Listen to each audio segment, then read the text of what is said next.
In this lecture, we will be discussing about tablets, and the material for this chapter has been taken from the Theory and Practice of Industrial Pharmacy by Leon Leckman and Pharmaceutical Dosage Forms and Drug Delivery Systems by Ensor.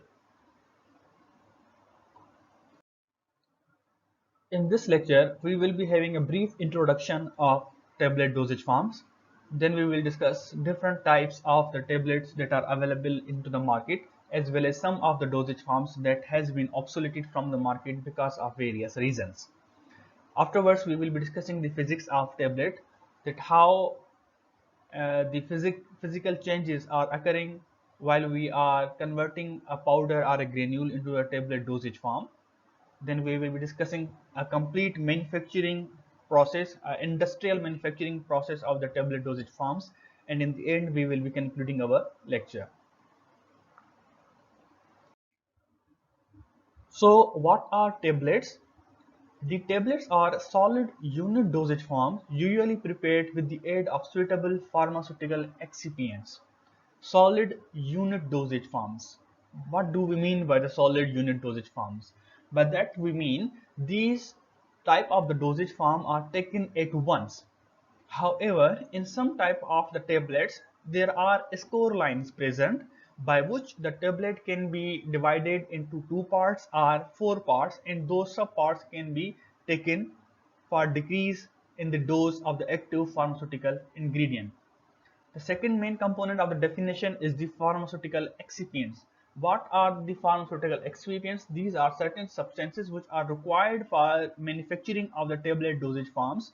Without these substances, a proper dosage form will not be manufactured. These may include binders, lubricants, and other excipients. The tablets have been divided into two major categories depending upon the process of manufacturing. Number one is the compressed tablets. Second is the molded tablets. The compressed tablets are one of the most widely used manufacturing dosage forms or the tablets, while molded tablets were used into the past, and these cannot be used for the large manufacturing. By this method, only small manufacturing of the tablets can be carried out. In current market, the most of the tablets that are available are made through compression method. There are various compression machines that are available which can operate and produce high number of the tablets into thousands per hour. The compressed tablets are further divided into different categories depending upon their intended use. Number one are the plain tablets. Now, why these are called as the plain tablets? When we will further discuss, you will see there will be certain modifications into the tablets for increasing their efficiency and efficacy. While into the plain tablets, there is not any availability of the coating or any type of the specialization. These are immediately releasing dosage forms that are taken through the mouth. Second are the sublingual tablets. The sublingual tablets are a specialized type of the tablets which are taken under the tongue, and when they are taken under the tongue, they rapidly dissolve and the active pharmaceutical ingredient is rapidly absorbed into the systemic circulation. The sublingual tablets give an advantage to the dosage forms which go through the first pass metabolism, and they are destroyed over there, while by giving the dosage form or the active pharmaceutical ingredient through a sublingual route, we can avoid the first pass metabolism and the drug will be directly going into the systemic circulation. One of the most widely used active pharmaceutical ingredient into the sublingual dosage forms is the nitroglycerin. The next type of the tablets are the buccal tablets. The buccal tablets also provide slow release of the drug, and they are placed into the mouth in between the cheeks and the teeth. Next type of the tablets are the chewable tablets. These type of the tablets are taken into the mouth and are not swallowed, but first they are crushed into the mouth and then they are swallowed.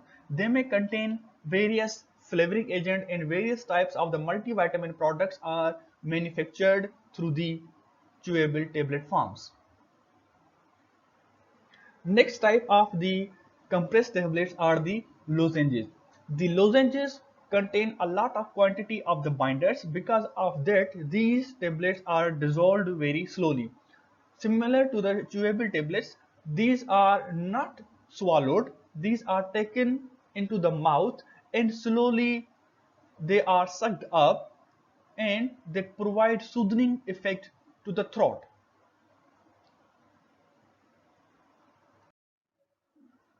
The next type of the compressed tablets are the soluble tablets. These are specialized dosage forms and these are not taken through the mouth. These are first dissolved into a solvent, and the solution forms can be used for the different purposes, like they can be used as the mouthwashes or they may be used as the gargles. The other types of the compressed tablets are the effervescent tablets. These tablets as well are not directly taken into the mouth. These tablets first be dissolved into a small quantity of water. These tablets take a few minutes for disintegration, and after their disintegration they can be taken through the mouth. These type of the tablets help in masking the bitter taste of the active pharmaceutical ingredient. The next type of the compressed tablets are the vaginal tablets. So by this we mean that the tablet are not only taken through the mouth, but there are certain specialized type of the tablets that can be taken through the other routes of administration. Like the vaginal tablets are taken through the vagina for different types of the elements of the reproductive system. One of the mostly used active pharmaceutical ingredient is the metronidazole, which is an antibiotic. The next type of the compressed tablet is a broad category, are the coated tablets. There are various types of the coatings available for the tablets that include the sugar coating, that may also include the film coating. Okay. These type of the coatings are basically used to cover the bitter taste of the active pharmaceutical ingredient. For the coating purpose, different types of the material are used. The coating as well provide strength to the tablet, and the different coloring agents can be used for differentiating the tablets and making the tablets more attractive. The next type of the compressed tablet is a specialized dosage form that are called the sustained release or controlled release dosage forms. The sustained release dosage forms provide the release of the drug or the active pharmaceutical ingredient at a specific physiological condition or at a specific time. Like the enteric coated diclofenac sodium tablets are desired to be dissolved or disintegrated into the intestine, so they get specialized enteric coating. That's why they are not disintegrated when they are in the stomach. The time period for the drug to be into the stomach is about 2 hours. So for the 2 hours the drug is not disintegrated into the stomach, but when the drug reaches into the intestine, its composition is such that so the at the physiologic pH of the intestine, the tablet get disintegrated and it is absorbed into the systemic circulation. While into the controlled release dosage forms, the drug is released from the dosage forms at a controlled rate, at a predetermined rate. There are other types of the controlled release dosage form that are called as the repeat action tablets.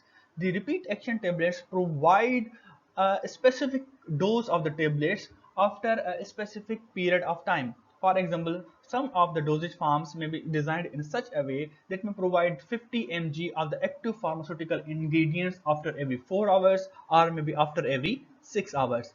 This helps in increasing the patient compliance, because patient does not have to take the dose again and again, and once a day dose of the drug is possible with these type of the dosage forms.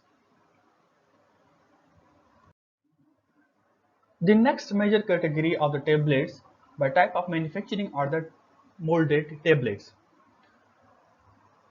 The first type of the molded tablets are the dispensing tablets. The dispensing tablets are also not taken orally. These type of the tablets contain the potent pharmaceutical ingredient that may be incorporated for the manufacturing of the powders or the liquids. They most often are used in the extemporaneous preparations. They contain a specific quantity of the active pharmaceutical ingredient that will be used for making the specific quantity of a powder or a liquid dosage form. They help in that the pharmacist does not have to weight the powder again and again, and a specific tablet will be having the specific quantity of the active pharmaceutical ingredient that can be added to a specific formulation. The next type of the molded tablets are the hypodermic tablets. These tablets type of the tablets are not used nowadays. These type of the tablets were intended to be dissolved into a solvent, and the solvent was used for injection purposes. But of course, we cannot maintain the sterility of the formulation with these type of the dosage forms, so the hypodermic tablets are not used nowadays. However, they were used in the past. Next is the physics of tableting. Now, what is physics of tableting? When we are compressing a powder to convert it into tablet, there are some physical changes which are occurring into the tablets. As we have discussed in detail when we were discussing compression and consolidation, so there are some changes that are occurring into the powder dosage forms so that it can be converted into the tablet dosage form. So what are these steps involved? Number one is repacking. Second is deformation, fragmentation, bonding, decompression, and finally the ejection. Now, for example, if we are compressing the powder is placed into the die cavity. At the lower side of the die cavity, there is lower punch, and at the upper side of the die cavity, the upper punch is coming. Now, when the upper punch is moving down, it is slowly putting pressure onto the powder. When it is putting pressure into the powder particles will rearrange themselves, will repack themselves. The powder particles will go into the small spaces that are present into the bulk of the powder. As we have earlier discussed into the compression and compaction, that there are intraparticulate voids and there are interparticulate voids, which are actually the free spaces. Now, when the upper punch is putting pressure, the particles will be rearranging themselves and going into the vacant spaces which are present into the bulk of the powder. Next is the deformation. Now, when the upper punch is putting more pressure, that more pressure will cause the change into the structure of the powder particles. Now, the deformation may be elastic, the deformation may be plastic. Okay, it's sometimes the pressure applied by the punch, okay, the deformation that take place will remain at there. In other certain other situation, when we remove the pressure, the deformation or the material will come back to its original state. So again, when we are putting more pressure, there will be deformation of the particles. There will be change into the structure of the particles, and because of the change of the structure of the particles, the bulk of the powder will decrease. The next step is the fragmentation. Now, when we are again putting more pressure, there will be breakage of the particles. The edges of the particles will break down. That's why we are calling it as the fragmentation. Now, those small broken edges will go even into the smaller spaces, the smaller voids and smaller air spaces that are present into the bulk of the powder. Now again, if the pressure remains over there by the upper punch, there will be bonding. as we discussed into the consolidation, if there is more pressure, there will be bonding in between the particles. Okay, that may be fusion bonding, okay, or there may be cold welding. In the cold welding, we said when the particles are coming closer to each other, the unsatisfied forces that are present on the surfaces of the particles will become prominent, and the bonding in between the particles will be more stronger. While what was the fusion, happening during the fusion process? During the fusion process, there will be melting on the surface of the particles, and those melted surfaces, when cooled down, there will be more bonding in between two particles. And for that purpose, we also said the dwell time is very much necessary. The upper punch should remain onto the powder for some time. Now, after all these processes are done, okay, the upper punch will move to the upside. Now when it is moving to the upside, okay, there will be decompression, because now the pressure has been relieved. Now if the pressure has been relieved, now the tablet will achieve its specific shape. Now, we also discussed there may be some amount of the moisture present into the tablet. Now, if there is sufficient amount of the moisture that is present into the tablet, it will come out of the tablet and will be present at the surface of the tablet, and it will be acting like a lubricant. Okay. Afterwards, the lower punch will slightly move upside, and when it slightly moves upside, the tablet is ejected from the die cavity and will move further to the tablet dedusters. So this is the whole process of the manufacturing of the tablet. What is happening inside the die cavity? What is done by the upper punch? This is all the process of tablet, the physics of tableting. Now the manufacturing of the tablets. What are the steps involved into the manufacturing of the tablets when the raw material are converted into final package dosage form? Number one of the step is the weighing of raw materials.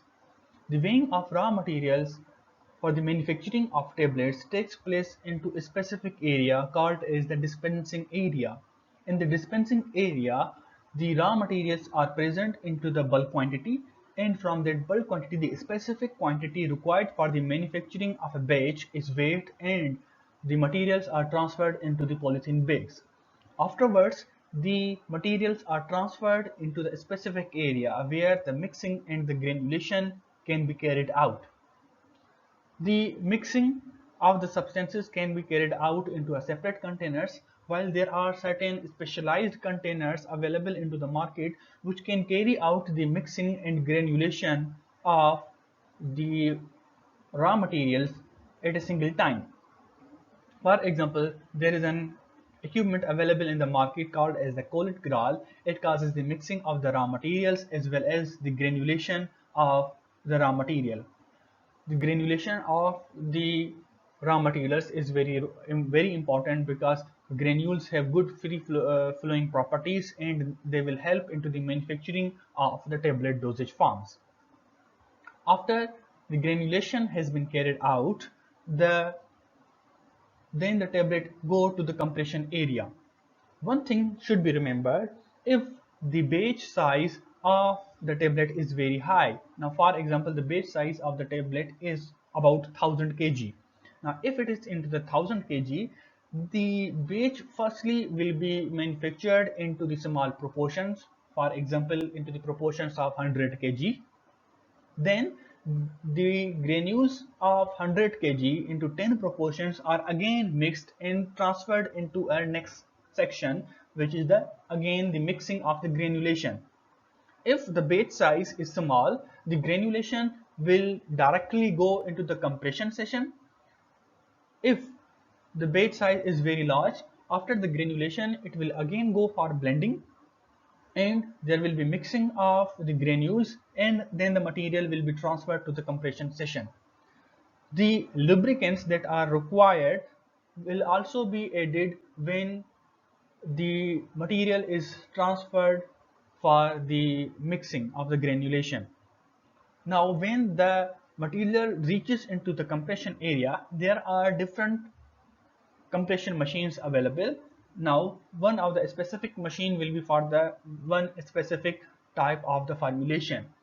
The powder material is transferred into the granules are transferred into the machines, and machine by its processing, as we discussed into the physics of the tablets, converts the granules into the powder dosage forms. Now, if it is a plain tablet, okay, no coating is required. But if it is a coated tablet, the material will be transferred to a section or a specific area where the coating may be carried out. Now there will be different sections for sugar coating, there will be different sections for the film coating, and there will be different areas for the enteric coating of the tablet. After the coating has been carried out, the material will be transferred to the packaging area where different types of the machines are available that will pack the dosage forms into maybe strips, or maybe into blisters, or maybe into the glass bottles. As I told you, if the tablet is a plain dosage form, or it is a lozenge, or it is a effervescent tablet, the tablet will be directly going into the packaging area, bypassing the coating step. Finally, we will be concluding our lecture with a video. In the next slide, there is a video which will show you how the tablet manufacturing in the industry is carried out, and what are the steps involved, what are different sections, how is the layout of these different sections. So let's see the video. So this is the dispensing area where the materials are weighed and transferred into polythene bags. This is packaging material storage area.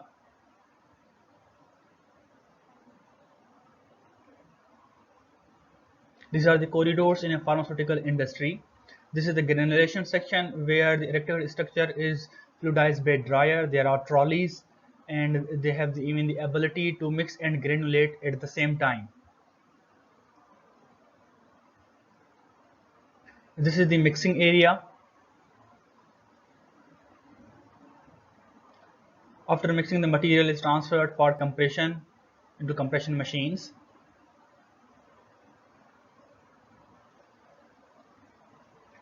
This is the coating area where different types of coatings can be carried out in different types of the paints with the help of the nozzles. This is a encapsulation area where capsules are manufactured. This is IPC stores. Before going for the packaging, the dosage forms are checked for the quality, and then they are transferred for the packaging. So this is a packaging area. The tablets are coming from the hoppers. They are transferred onto the polythene strips, and they are packaged into different strips and finally into the cottons.